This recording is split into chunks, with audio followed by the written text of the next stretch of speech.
Morreu há pouco tempo um pesquisador que passou a vida americano da Califórnia. Eu vou esquecer do nome dele, porque uma das sinais de velhice em mim é esquecer nome próprio. Eu estou adorando dar aula na época do celular, porque eu me lembro do nome do livro e esqueço o nome do autor. Eu digo para os meus alunos, procura aí, o nome do livro é tal. Então, está fácil, não estou mais me agoniando, como se diz no Nordeste, com isso, com essa falência do nome próprio. Né? Pode ser perda de identidade isso, né? Não sei.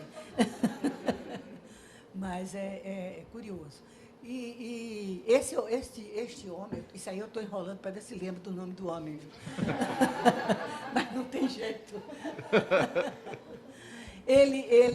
Num dos meus livros eu escrevi sobre ele. Ele passou a vida inteira pesquisando pesquisas que provam que as artes, todas elas, desenvolvem essa capacidade racional do ser humano, que ele vai aplicar em qualquer outra área que ele vá trabalhar. Ele encontrou mais pesquisas em teatro.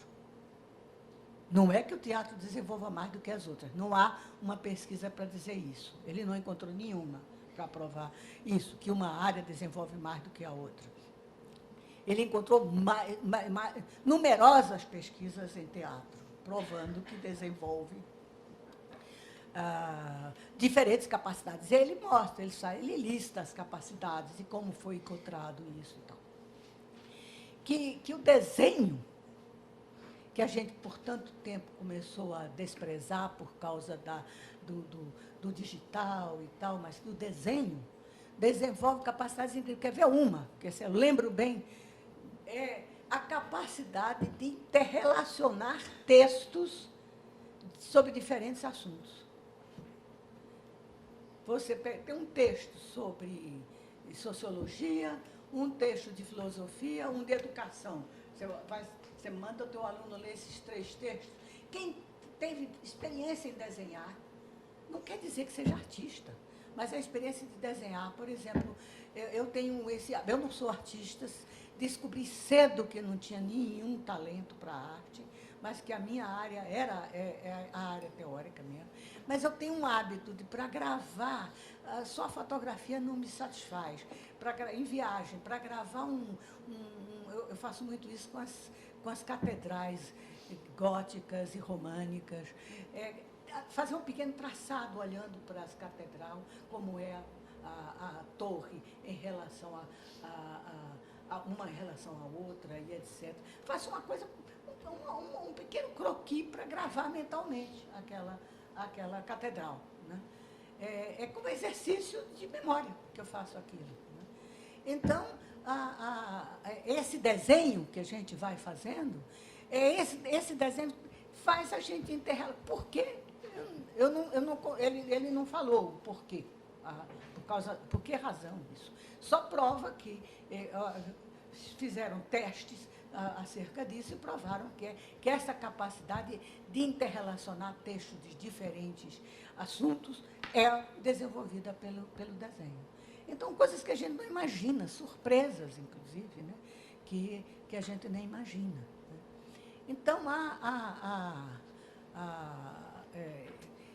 são 2 coisas que ultimamente me preocupam e que eu estou estudando. Esses problemas do decolonialismo, eu pus no título do congresso colonialismo, porque se discute muito a palavra descolonialismo ou decolonialismo.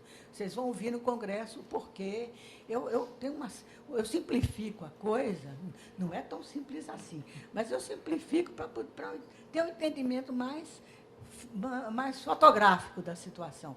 O descolonialismo é o processo de você sair do colonialismo depois que você se liberta e um país se liberta. Né? Eu tive há pouco tempo na Namíbia, na África. Gente, este país foi libertado em 1990. Antes ele era dominado pelos alemães, depois pelos ingleses, depois pela África do Sul. E a cidade em que eu estive, que é o Walvis Bay, ela só foi libertada em 94, porque é porto. E a África do Sul não libertou, no momento que libertou a Namíbia, não libertou essa cidade, porque é um porto onde é um país rico, a Namíbia, de minérios. É um porto importante. E Porto dá muito dinheiro, como vocês estão vendo aí não é CPI, nas acusações do quanto o povo roubou no Porto de Santos. Né?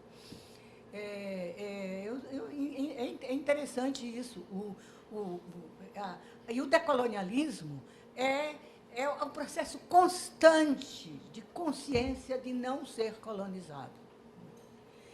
O que significa que influência é bem-vinda, muito bem-vinda, mas você escolhe a influência. Você escolhe por quê? Você escolhe porque você vive no meio ambiente que está precisando de uma resposta para aquilo. Aí você vai buscar uma influência ali, outra lá. Né?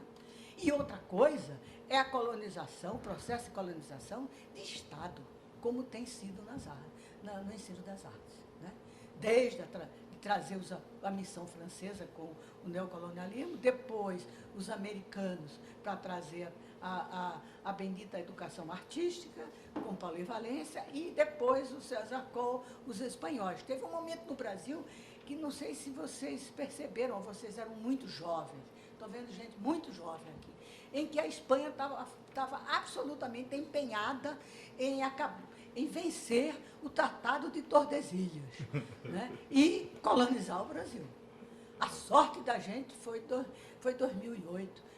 Foi a nossa sorte, foi a falência econômica repentina, que aí eles tiveram que vender telefônica, tiveram que... Então, a coisa... Mas já tinham comprado todos os aparatos culturais, por exemplo, editoras, já tinham o currículo mínimo, já tinham os parâmetros curriculares decretados por um espanhol, já estava tudo montado. Né? Sistema de telefonia, sistema de educação e sistema de publicação também. Então, e o outro lado, para mim, é desenvolvimento de criatividade.